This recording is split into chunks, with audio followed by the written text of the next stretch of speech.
Arcana-san, welcome back for another round of Battletech Mechwarrior research. This is a viewer recommended, once more another viewer recommended, from Vickril65. This is Mechwarrior, Battletech Mechwarrior Lore, the Mad Cat, over at Black Pants Legion. That's right, Tex Talks. We're back with another round of Tex Talks. So far, Battletech has been pretty fantastic. I'm really enjoying how well grounded the whole entire universe is, with space travel and so on. The mechs are proven to be pretty awesome, you know, and legendary in their own right, like the Atlas. So today we're gonna go into look at one of the mechs again. The Mad Cat lore. Gonna learn what this giant machine can do, and of course what the clans have done with it, because it was pretty hilarious finding out what happened, you know, over at the Battle of Tues. You know, no, I'm not gonna let that go. Tues. Alright, so everybody grab your notes together for my post-research thoughts. This is a call to action. Comment, like, subscribe, follow, hit the notification button, and let us begin the research. Black Pants Legion. Black Pants Legion.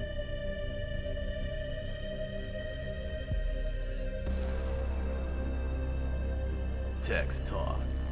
Battletech. Episode 5. Mad Cat. Clan Heavy Omni-Mech.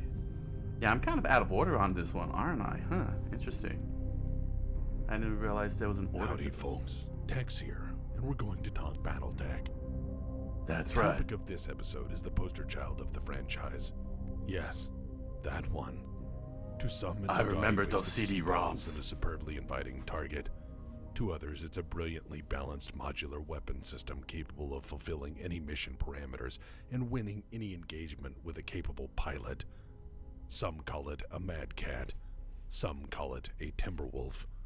For certain fans, it is the definitive centerpiece to the entire franchise in lore and design emphasis. To the haters, it is the argument of style versus substance incarnate. To the chosen few of the clan war machine, she is a goddess of the battlefield, smiting down the unworthy in righteous fire. To the inner sphere, it is a harbinger of hard times, of uneven fights and dark days ahead. It has been called a game changer, a force multiplier, a mighty engine of war driven by the best in pursuit of their... Oh wait. They lost, didn't they? So what the fuck is the big deal with the fucking Mad Cat? Let's get into that. Oh no! This episode of Tex Talks. Oh no! Battletech. This is what they. Oh no! What happened with this mech at Tukai? When the clan decided to throw down on the inner sphere, they came through the periphery, eradicating scant resistance in the form of pirates, pocket empires, single-system nation-states, and the like. In 3049, on an asteroid that fell into the range of barely habitable, a mercenary company of the Kellhounds were under contract to hunt down pirates in a forgettable system called the Rock. A scout lance ran into a band of unknowns, and a pilot was confused to encounter a glitch. You see, Phelan Kell's wolfhound was having trouble telling him what in the fuck was shooting at him, in between his opponent yelling about claims and bondsmen and all that jazz. The targeting computer said Mad Cat, because it looked kind of like a cross between a marauder and a catapult. Also, inner sphere equipment tends to be dumb and badly made. See? There, I made a joke about my stuff. We're equal now, you clanners. So when the survivors of the mercenary company managed to limp back into the inner sphere talking about crazy shit like mechs nobody's ever seen before, driven by brilliantly dangerous pilots, and had records to prove their crazy stories were true, a name was applied. Mad Cat. By this guy. He works for Space Him. AT&T. I salute you. With regular forces. The Mad Cat continued its rampage, serving brilliantly in the name of Clan Wolf. In nearly every engagement, it made its prowess known through brilliant engineering applied by the best pilots the Inner Sphere had ever seen. Which was something nobody could surely have seen coming, and warned every man, woman, and child that hell was on the horizon and coming straight at us. Surely, nobody. At all. I have a serious question, everyone in the comments. Are the clans a joke group? I'm being serious here because Tex Talks, the Black Pants Legion, is presenting them as a joke group here. And I just want to know if they legitimately are supposed to be like the Dan Hibiki of Mechwarrior, or this is just all satirical and they're really a legit force, you know, like Steiner and Kurita and all that stuff. And this is all just to poke fun at them because they're not like a centralized country. They're just a random hodgepodge group of clans and pirates and such. I just want to know seriously because man, this is messed up. This is really messed up. Anyways, saying that it tended to win engagements is putting it lightly. Clan equipment tended to blow away fully garrisoned defensive armies like dandelions. As it turns out, having a warrior culture tends to breed effective warriors. Having generations of pilots trained on a single weapon system and hyper-competitive warrior culture makes for a very effective means by which to wage war. For a time, anyways.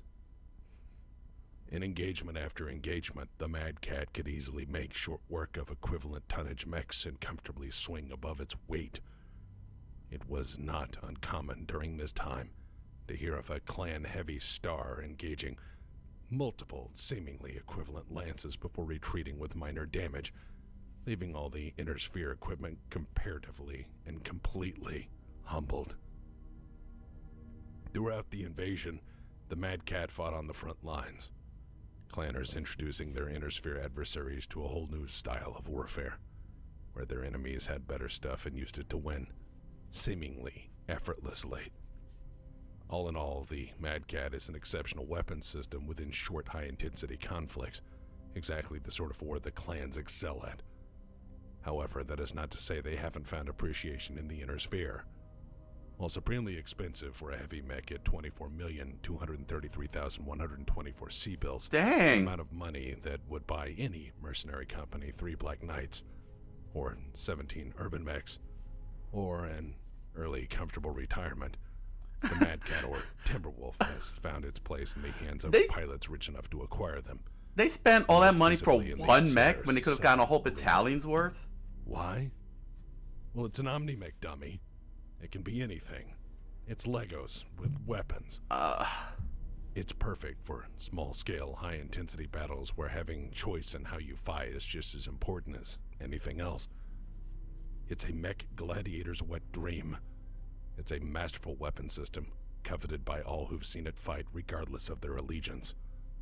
Let's move on to the design specs. Yeah. The Timberwolf began mass production in 2945, giving the designers and industrial base 104 years to work out the kinks before war with the Inner Sphere began in earnest. In fact, having a system in production for that span of time largely means you have generations of warriors trained to fight with it and figuring out what tactics work best within its designed capabilities. And boy, what capabilities it does have. Unfortunately, for reasons I'll expound upon later, it was decided to be built at one and only one facility on Strana Mechti. This mech was all the rarer during the clan invasion because Clan Wolf realized they had a hell of a war machine and jealously defended it. So much so that the only way for anyone other than Clan Wolf to possess one was through gift giving or battlefield salvage. Fun fact, it's hard to salvage clan technology because salvage is traditionally reserved for winners. As a 75-ton amalgamation of Indo-steel and ferrofibrous armor, the Mad Cat in its prime configuration clips along at 86.4 kilometers an hour, or in moon landing. I'm sorry, he got me cracking up. And he's explaining. As a 75-ton amalgamation of Indo-steel and ferrofibrous armor, the Mad Cat in its prime configuration clips along at 86.4 kilometers an hour, or in moon landing units, that's about 53 miles an hour. With double heat sinks and top-of-the-line technology, whatever build you can dream up, the Mad Cat has you covered. Unless you're Solaris Jock, then it's going to break, because you're going to take something nice and ruin it in 90 seconds of glory, aren't you? Let's get into the makes and models, shall we? The primary configuration, or that is the Clan Invasion era primary default standard murder inner sphere with ease and then maybe go back to the drinking den version, is a whole lot of ass-blasting weaponry on a mobile weapon system. This is a Daka weapon. This is all about Daka. Does it need all this Daka? Medium pulse laser? LR? No wonder why it's 75 tons. It's 75 tons of it is all Daka. Machine, right torso machine gun, ammo, MG 200, laser, LR. Oh god, I wrote that. Did I write down what LRM is? I wrote down what LRM is. Oh crap, my notes are all the way in the back, aren't they? Crap. Ah, crap. Yeah, the notes that I got from the comments, I put it away. Crap. Long range missile. There we go. LRM. 20 long range missiles with 6 ammo long. Let's see. It's got a long range missile 20 with ammo of 6 long range missiles. The left torso has medium pulse laser, long range missile 20, ammo long range missile 6. Left arm has a ER. Okay, I don't think the comments mentioned what the ER stands for. ER large laser, ER medium laser, double heat sink on both arms, and the center torso has a machine gun. Yeah, this is just over Daka. This is ridiculous. It's all about the Daka and the Macross Missile Massacre. It's only got one job to do, and that's just fire everything it's got. There's no sense of tactical or anything in this. Maybe he'll explain the tactical. It's just I'm seeing it right off the bat. This thing, how poorly designed this is. 2 LRM-20s because fuck you at range. 2 ER large lasers to engage targets at medium range, and yes, with Clan Tech, ER large lasers are for medium range. 2 ER medium lasers for lesser medium range, and a medium pulse laser for disco death mode, and 2 machine guns because infantry need to die as well. Alternative configuration alpha, configured specifically for long-range direct fire support. Think asshole sniper and you won't be far off. So the alternative configuration A is got a streak short range missile 6, missile streak 15. 3 on the left side will be 3 medium pulse lasers. Why 3? All 3 mediums on one side. Why not spread it? Left arm has an ERPPC, as well as the right arm. I'll need to know what that acronym is. 3 double heat sinks on the right arm and 2 double sinks on the. Why are they arbitrary numbers here? Why not 3 on each side? And the center torso has a ER small laser. Oh my gosh, that is just so random. 2 ER PPCs for long-range shenanigans, 3 medium pulse lasers for short-range shenanigans, and if anyone gets too uncomfortably close, a streak SRM-6 to introduce them to the concentrated hate that is Clanner missile tech. Alternative short-range missile beta 4 is a confused mess of weapons, offering a little bit for everybody and lacking nothing in the focus. center. To me, it says this is for training. See what you like. You get a Gauss rifle, an LRM-10 launcher, a large pulse laser, a small pulse laser, an SRM-4, and it's all linked by an Artemis 4 fire control system, so the missiles group just a little better. They just duct taped this together, huh? Alternative configuration Charlie. Well, the Charlie is almost like an alt take on the Prime. You get 2 ER large lasers and an Ultra AC-5 autocannon. You get 2 LRM-15s, and for closer in, you get an ER medium laser and an anti-missile system for any return fire fears. I gotta say, alternative configuration Delta. How many configurations? Well, sometimes called the Frankenstein, is a series of ideas joined by a theme called "I'm here to kick ass and claim bondsmen," and I'm all at least this is consistent. 2 ER PPCs are the primaries, and the secondaries are 4-streak SRM-6 launchers. 1 on each torso is rear-facing as an option because sneak up on me and get blasted, son. Then they added an ER. So that's what the R stands for, rear or something. Okay, so streak SRM-6 on the left and right torso is facing forward, and then they have the same one but facing the rear. That's what the R stands for. Streak SRM-6R is the rear. Ammo streak 30, ammo streak 15. Again, why the arbitrary numbers? 2 ERPPCs on the left and right arm and a small laser. I don't understand the random numbers these clanners came up with. This is hilarious. You're not allowed to shit on clan tech, apparently, and clanners are sadistic bastards. Configuration Echo centers around the Advanced Tactical Missile System with 2 ARM-9 launchers, a light tag designator, and 2 ER large lasers. In a sense, it's a fire support take on the Prime with an ability to call in Aero 4 support as needed. Seeing as the Inner Sphere was nearly out of Aero 4 munitions and launchers were relegated to museums as long-lost technology from a more Tex Talk sounds very exhausted with this configuration. Surprise, and that it ruined everything and brought the hammer down on things that it couldn't outright destroy. He had a pause on that one. Foxtrot seems to be more mindful of infantry and that it wants to kill them. It replaces the pulse laser with an ER medium laser, and with the savings throws those into anti-personnel Gauss rifles because nothing says that's overkill. Like being exploded. Oh my Configuration Hotel is your Swiss Army knife build. 2 LRM-20s likes with to see Artemis them 4 fire control exploded. for long-range Army infantrymen like being exploded. Yeah, like infantry being exploded. I know. I thought I heard that right. Swiss Army knife build. 2 LRM-20s with Artemis 4 fire control for long-range precise volleys. For close range, you get 2 heavy large lasers which reliably delete a ton of armor with every trigger pull. There's also an ER small laser because, as I said, birds are not allowed to shit on clan tech. It's dishonorable. Here's where things get interesting. There are spin-offs on this design. Yeah. The Inner Sphere had the gall to try to copy it and did so with the Rakshasa, which was almost as expensive, far less capable, and generally a disappointment. It's like a Mad Cat that was put together in the dark. Think of it as Diablo 3 to Diablo 2, with 2 being the OG Mad Cat. And it's not a sin that they made a worse mech, it's a sin that they tried. Same lesson stands for Diablo. You hear me, Blizzard? Anyways, in addition, there are 2 generations of offspring for the Mad Cat, the Mark II and 3. Mark II is an assault mech because why not just give it more weapons and armor like a proper asshole? Now it's even more deadly. It comes standard with 2 Gauss rifles and has other things that make you want to cry. It's full bore ridiculous and wonderful to pilot. If the Mad Cat was a wrestler, the Mad Cat 2 would be Macho Man Randy Savage. Because expect the unexpected in the kingdom of madness.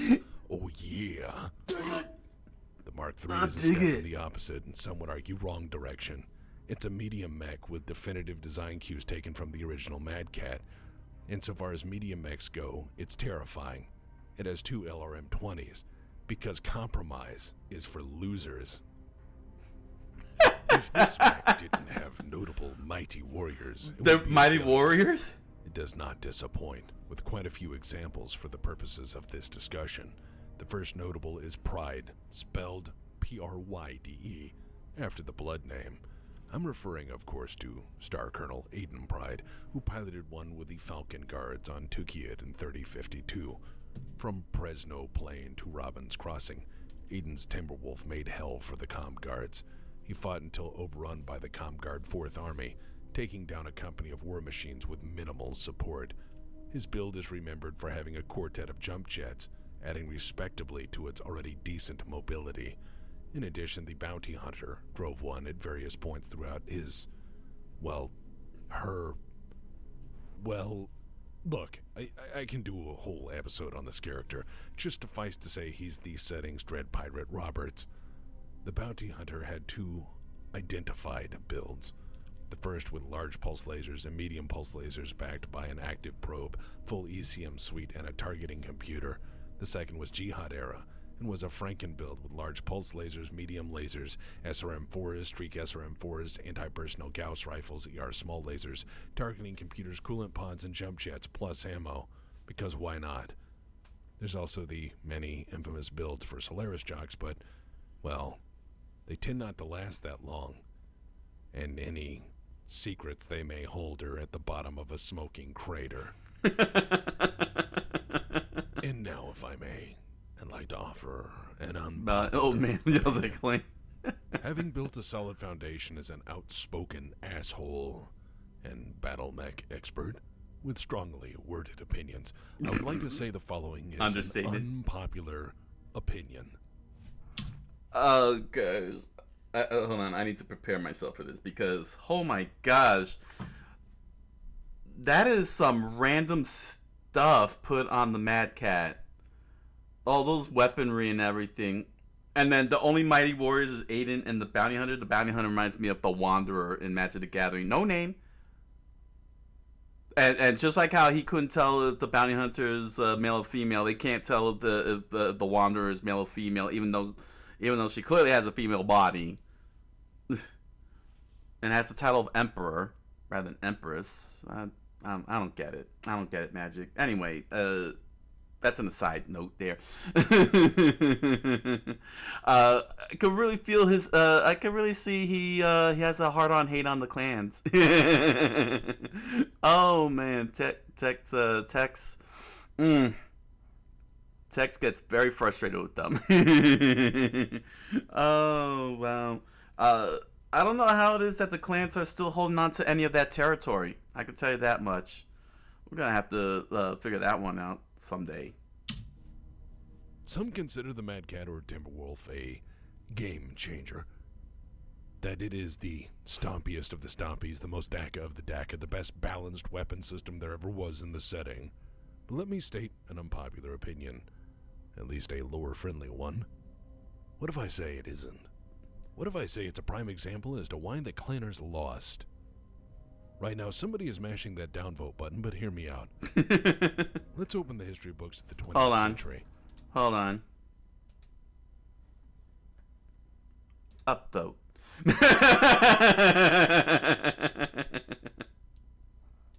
There's an army that designs and builds exceptionally lethal weapon systems. An army that arguably has the best fighters, warriors, and training the world has ever seen. At least to that point. This army had mighty warriors who could fight 10 times their number and win. One managed to knock out 168 tanks in a matter of years. When this nation attacked, it easily stormed over the enemy, defeating them soundly in battle after battle thanks to better organizational doctrine, training, and preparedness. Their tools, too, maintained an edge over their opponents, creating fantastic armored vehicles that decimated the enemy for a time. But as the war ground on, resources became strained. As the war ground on, manpower was no longer available. And as it turns out, being able to make the finest vehicles for war doesn't mean much if you can't make all that many of them. Or if you can't replace those warriors lost with equally talented ones and in similar numbers. Also, as it turns out, attacking a bunch of people means that ultimately sometimes they will set aside their differences and stop you. And in the process, I think Tex is trying to tell us something here. Purpose, making you die. Consider the following. There were 1,347 Tiger I tanks made, ever. Meanwhile, there are 49,234 Shermans. There were 35,488 base model T-34s made during the war, and another 23,213 T-34-85s. While the early T-34 could run maybe 200 clicks before the engines wore out, it was enough to get the job done. History isn't always about quality. It's about quantity. War is not often kind to the side that makes fewer weapons. War does not often reward nations with the audacity to fight a superior industrial base for a prolonged period of time. As well, history's lesson for us seems to be that building all your weapons in relatively few places and relatively few numbers for relatively few carefully chosen people is a bad fucking idea. This is complicated by having an enormously long supply chain, a rigid system Oh, that no. prevents utilizing your full might without serious loss of honor. This is then complicated by maintaining a large force of high-tech equipment that may not react well to the rigors of prolonged conflict far from home. And to note that any supplies, replacement parts, or pilots must be sent from far, far away. All of this is then made worse when a war does drag on, because whatever you might think, war has a tendency to change. War has a tendency to surprise both sides. War has a tendency to resolve nothing but who has the larger industrial base, and who is willing to grind people to dirt for the satisfaction of victory. The Mad Cat may be the finest weapon of war yet devised in this setting. It may be near perfect as battle mechs go. But, thankfully, it was too little for too few to make a big enough impact. Intersphere historians shudder at what might have happened had the clans had enough time to prepare better. But they didn't, because the invasion wasn't planned by especially smart people, just tough ones seeking glory. The Mad Cat, like many other clan mechs, was designed principally for clan warfare, where both sides agreed to the rules and regulations. Both sides follow a strict code of honor. Both sides have a limited number of forces to accomplish a strategic objective, and then afterward it is resolved, swiftly and without much lingering concern as to supply situations. The Mad Cat, like many other pieces of clan equipment, were designed for limited-scale warfare, between people having galactic slap fights for honor or whatever else. It wasn't until they fought the Sphere that they realized they may have made some goddamn mistakes. But that's a story for another time. To sum things up, the Mad Cat is an awesome weapon of war with few notable exceptions. Those exceptions being if you have to pay for it, repair it, buy spare parts, support logistics, and or fight a prolonged conflict within your inventory while spare parts and pilots are many hundred light years away at best. Also, I want to say this, and this may strike some people wrong. I am an asshole. This is an opinion. You can disagree with me, but I'm still an asshole. I want to thank Sarna.net for being the best fucking wiki in the universe, and an awesome source of information, inspiration, and deep lore knowledge. I want to thank my editor who puts up with my nonsense, foregoing any social interaction for long periods of time to make sure the urban mech memes flow like water. I want to thank my fan base, who fund this nonsense month after month because they like throwing money at an idiot like me. Thank you for tuning in. Next time, the catapult. Mysterious invaders known as the Clan. What's up, Cold Breeze? Hey, Pops. Don't call me Pops. Hey, you like battle mechs? Hi, I'm Discount Dan, and I want to tell you about my business, Discount Dan's Mech Superstore, Warehouse, Steiner Parts, and Arena. Termite Insurance Emporium. Let me ask you something, friendo. Are you at all interested in buying your way to glory? Do you want to be feared? Do you want to be respected? You looking for a killing tool because you broke the last one? Then come on down to Discount Dan's Surplus Mech Warehouse between the Triple F Burger and Steiner Arena South Entrance, Solaris 7. I got light mechs, I got heavy mechs, I got assault mechs. I have like literally 3 dozen hunchbacks. Nobody buys those. Nobody buys a hunchback, but you might. Maybe you will. I bet you will. Please buy a hunchback. Look, I got catapults for days. We got new catapults, used catapults, catapult parts, catapult chairs. Listen, we got the biggest aftermarket catapult parts emporium as a recognized, licensed, bonded, and noted catapult aftermarket accessory installation outlet. You got money? Come on down. I'll help you burn it. I will burn that money right out of your fucking hands because I am Discount Dan, and that's what I do because I care. That mech is quite possibly one of the most terribly designed mechs I've ever seen. I could see the hard-on hatred. I could see where the hard-on hatred is coming from with Tex Talks. Oh my gosh. Oh, Tex ain't happy with... Man, Tex really hates the clans. Oh my gosh. That was fun. Oh man. This is... I need to know if they were deliberately written to be a joke team. The way that Tex is, and the Black Pants Legion is presenting this is pretty fantastic. You know, it's very entertaining, and these clans cannot be this dumb. They can't be this dumb. I need to find a video where they're taken a little bit more seriously, although I don't know if that's possible from what I'm getting here. The Mad Cat is nothing but Lego pieces stick together. I mean, just look at this design. Look at this design here.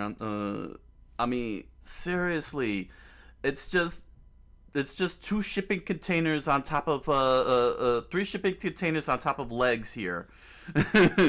Like, how is it holding up those two missile cannons on this thing? I mean, those arms are thin. They're very thin, and somehow those 2 giant shipping containers is being held up on those shoulders. This thing looks like it's ready to completely, you know, the legs are ready to split in 2 different directions, and the flat body is just gonna land on the floor, and that's it. Oh my gosh, this is terrible. So basically they just get keeled over. the way Tex was able to give the analogy, they didn't make a lot and decided to piss off an entire continent. Oh man, and then they did it with a terrible supply line of being miles away from the cluster, the Kerensky cluster. Oh my gosh, and of course. Leave it to Alexander Steiner to glaze the dang thing. I hope I'm using that phrase correct. Did I use the word glaze correctly? Let me know in the comments if I used that correctly. He got them all hyped up. He clearly got them all hyped up. Oh my gosh. Jeez, it's just too hilarious. It's hilarious. No wonder it's the most replayed. All those stats, it's insane. Oh my gosh! Like, they make them look so cool. Like, how can they look so cool but be? Look at this. Look at this. The clan looks cool. Who is it? The Clan Wolf. Clan Wolf. They make Clan Wolf look cool, but they can't be this dumb to have fallen for something like that. They can't. They just can't. Oh my gosh! And I mean, look at this is the face. This is clearly the face of Zap Brannigan. We'll send wave after wave of Mad Cat mechs. Oh my gosh! Oh my gosh! Oh man. So once again, and one whole mech costs 24 million. It costs 24 million. What the hell, man? It costs 24 million to make. I mean it. Oh gosh, Steiner, I salute you. I salute you once more. He sold them a lemon. Oh gosh. It's like they just stick anything on it and hope that it works. It's a MacGyver.